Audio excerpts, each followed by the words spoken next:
Okay, kwa majina ni Musungu na Nyaha na mimi ndo mwenyekiti wa kundi la Gen Z Taifa Talk. Gen Z Taifa Talk is a platform where the youth have come together to engage on different matters that affect them, and especially on matters, the governance matters, contemporary matters that we are having right now in the country. We are addressing this from a focal point of understanding that each and every youth has got a responsibility to address the challenges they have in their respective lives.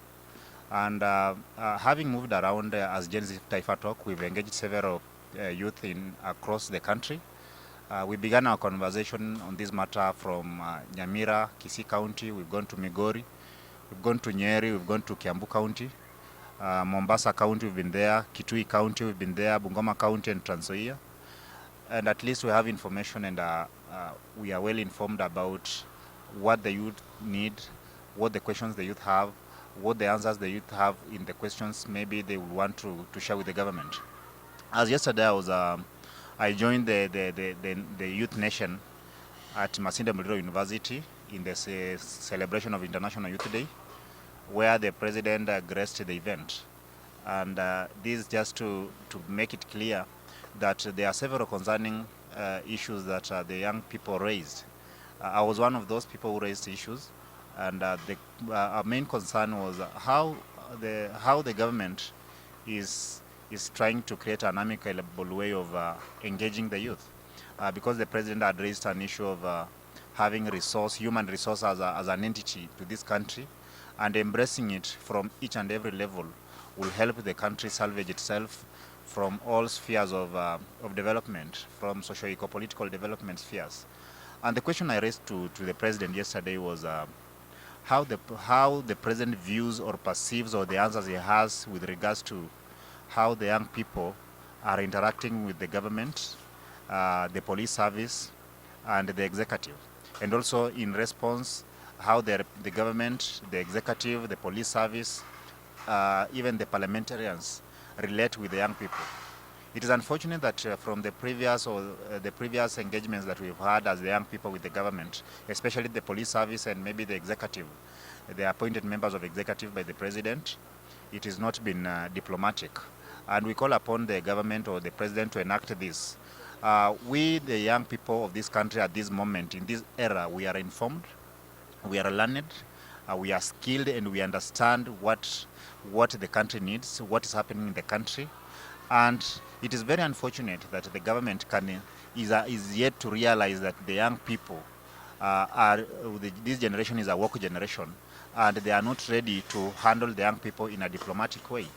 The government should be ready and should understand that handling the young people in a militant way will antagonize further, will create the rift, will widen the rift between the young people and the government or the police service. They need to embrace diplomacy. They need to have an amicable way of engaging the young people. That is the concern that I raised yesterday with regards to when the president was addressing the International Youth Day at Masinde Muliro University. Something else that I didn't have a chance to address was the issue of, because the young people are agitated with how the government is operating, and maybe they feel like they are left out, they feel like they are not incorporated in the system of leadership. This issue I wanted to address it, that maybe we can enact it, because we are working together as Gen Z Taifa Talk. We want to create a petition about this matter, the matter of limiting the local positions that are always get contested. For instance, the MCA seat, it should be limited to absolutely limited to only the youth, so that the youth can be inducted into leadership. The MCA seat will give the young people a clear understanding of how leadership is, how leadership should operate, and how they can grow themselves into a broader platforms for leadership.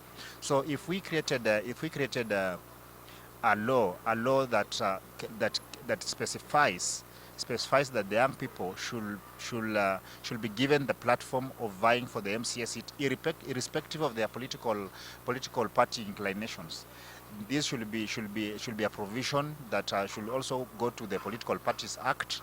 This is a provision that should be enacted in our constitution, so that those young people who are currently agitated, they are agitated because they feel like they are not part of the government. They have not been engaging in any forms of leadership, and right now, that's why you can hear they are almost everywhere singing this slogan of one term. Because one term they feel like each and every person who is holding a position of leadership is a sellout, is a letdown. So they are calling one term because they are not part of it.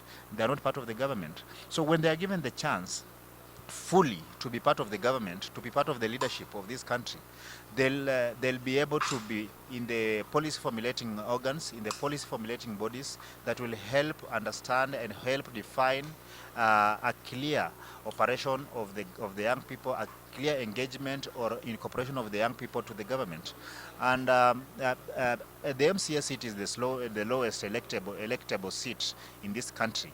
And these are seats that can, if we reserved for the youth, it can give them a platform. It will give them a platform for them to be part and parcel of this government.